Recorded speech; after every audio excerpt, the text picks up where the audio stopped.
On a day that the 49ers won 31-13, the win is just an afterthought. The Niners suffered so many injuries today that it looks like the 2020 season might already be over.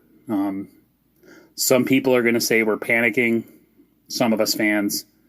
But the fact of the matter is you can't sustain this much of a hit to your starters and not see your level of play go down. There's a reason they are starters, and there is a reason why you were as good as you were last year. Jordan Reed looked pretty damn good today, and at times Garoppolo did too, and so did Raheem Mostert. But the fact of the matter is, when you lose a guy like Nick Bosa, probably for the year, and maybe even Solomon Thomas, we'll know by the time the MRIs come in. And then, of course, Jimmy Garoppolo with a high ankle sprain. He could miss some serious time as well. Raheem Mostert himself went down. Even Tevin Coleman, Kerry Hyder. I mean, the list is humongous. Dee Ford is already ailing. This is a year where the Niners had high aspirations and high hopes of getting back to the Super Bowl and winning it. But we have to be realistic now with our expectations.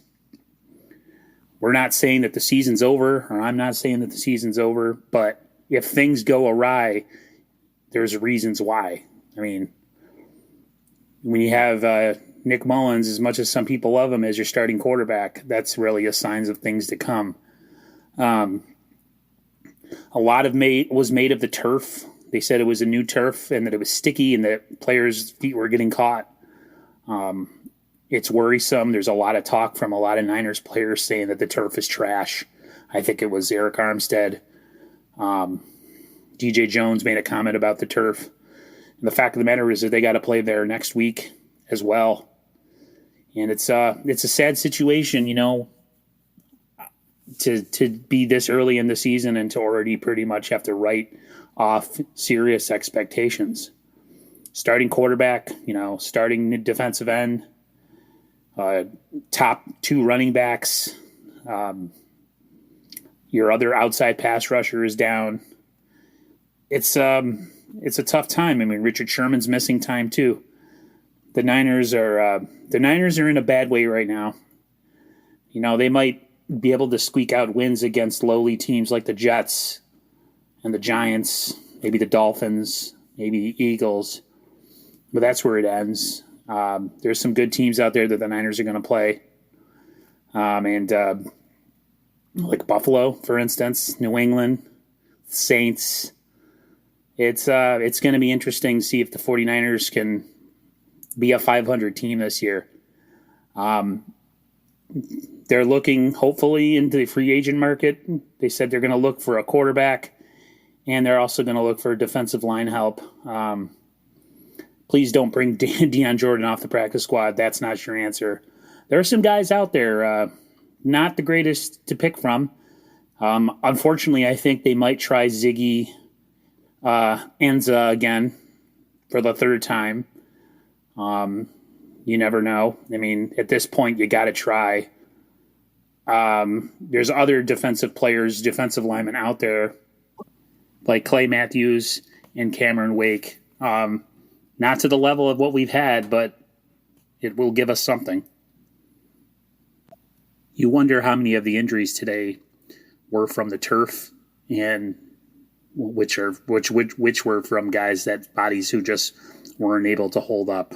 It's an interesting thought to have, to lose that many in one game with similar injuries.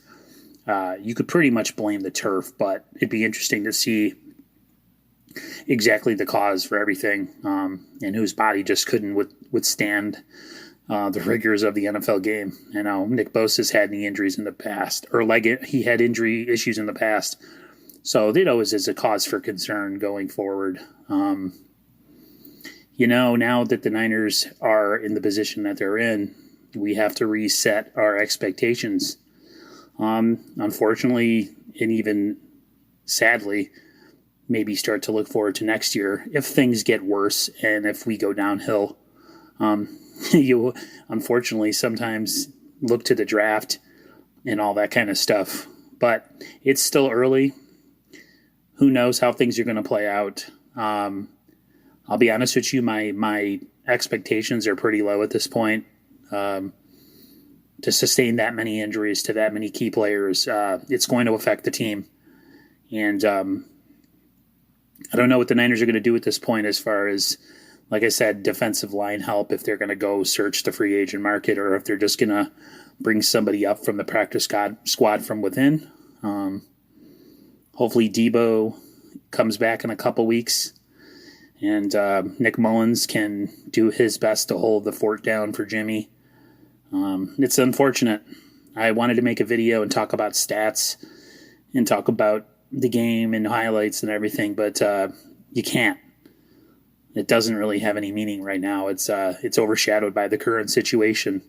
Yeah, the 49ers won. They beat a pretty lowly Jets team, and the Niners are going to go forward with a very, very compromised roster and a long season ahead of them. So let me know what you guys think.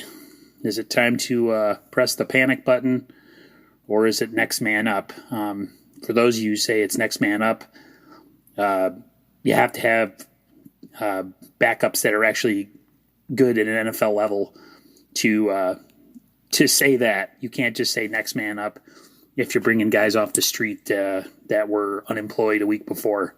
So be realistic when you say that, and then you won't be disappointed when things don't work out. All right, guys, I'm going to shut it down for now.